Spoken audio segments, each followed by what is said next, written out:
আসসালামু আলাইকুম। অপ্সরাস high-end food রেসিপিতে আপনাদের স্বাগতম জানাচ্ছি। আজকের এই একটি ভিডিওতে আমি 2 ফ্লেভারের বাটার ক্রিম তৈরি করে আপনাদেরকে দেখাবো। যে কোনো কেক ডেকোরেশন করার ক্ষেত্রে বাটার ক্রিম সবচেয়ে সহজ একটি ক্রিম, যেটাতে কোনো সাবধানতা অবলম্বন ছাড়াই আপনারা খুব সুন্দর নিখুঁত ডিজাইন তৈরি করে ফেলতে পারবেন। তো বাটার ক্রিম তৈরি করার জন্য 500 গ্রাম বাটারের প্যাক নিয়ে নিয়েছি। এটা আনসল্টেড বাটার, আপনারা চাইলে সল্টেড বাটারও নিতে পারেন। এই বাটারটা আমি ডিপ ফ্রিজ থেকে নামিয়ে 10 থেকে 15 মিনিট রুম টেম্পারেচারে রেখে দিয়েছি। 10-15 মিনিট পরে যখন বাটারটা একটু সফট হয়ে আসবে, সফট বলতে একদম লিকুইডই না, আপনি যদি বাটারটা একটা আঙ্গুল দিয়ে চাপ দেন তাহলে বাটারটা ডেবে যাবে, তবে হাতে একদম লেগে যাবে না। এই অবস্থায় বাটারটা আমরা বিট করতে হবে। যদি বাটারটা এর থেকে নরম বা এর থেকে শক্ত হয় তাহলে পারফেক্ট বাটার ক্রিম তৈরি করা যাবে না। এই জিনিসটা খেয়াল রাখতে হবে। তো এখন আমি বাটারটা ইলেকট্রিক বিটার দিয়ে বিট করে নিব। বাটার ক্রিম তৈরি করার সবচেয়ে বড় একটি সুবিধা হলো এটা ওভার বিট হয় না, আর আপনি যতক্ষণ ইচ্ছা বিট করে নিতে পারেন। তো আমি বিটারের মিডিয়াম স্পিডে দিয়ে বাটারটা বিট করে নিচ্ছি, আর আশেপাশে থেকে ছড়িয়ে গেলে সেটা আবার একসাথে করে আবার বিট করছি। তো বাটার ক্রিম বিট করতে করতে আস্তে আস্তে একটু সাদাটে ভাব হয়ে আসছে।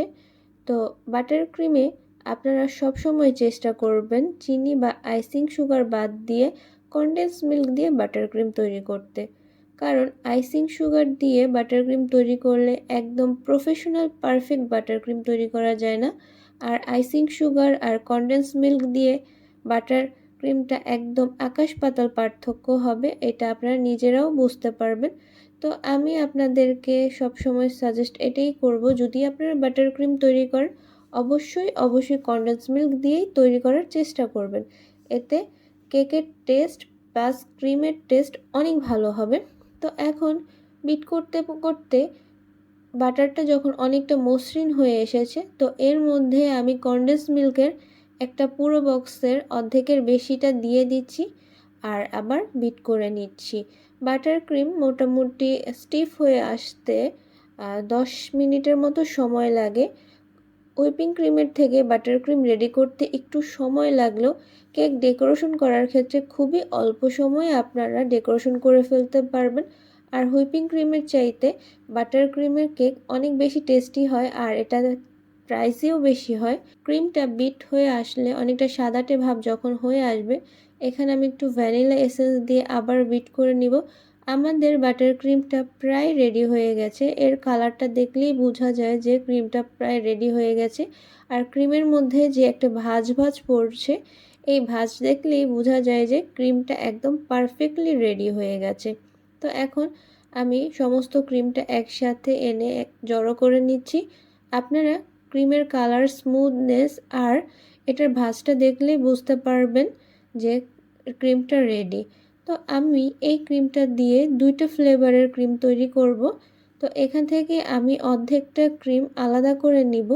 দেখুন আমাদের বাটার ক্রিমটার ফার্স্ট লুকটা এরকম হয়েছে। এটা হলো ভ্যানিলা বাটার ক্রিম। এই ক্রিমটা দিয়ে আপনারা যে কোনো ভ্যানিলা কেক বা যে কোনো কিছু ডেকোরেশন করতে পারেন।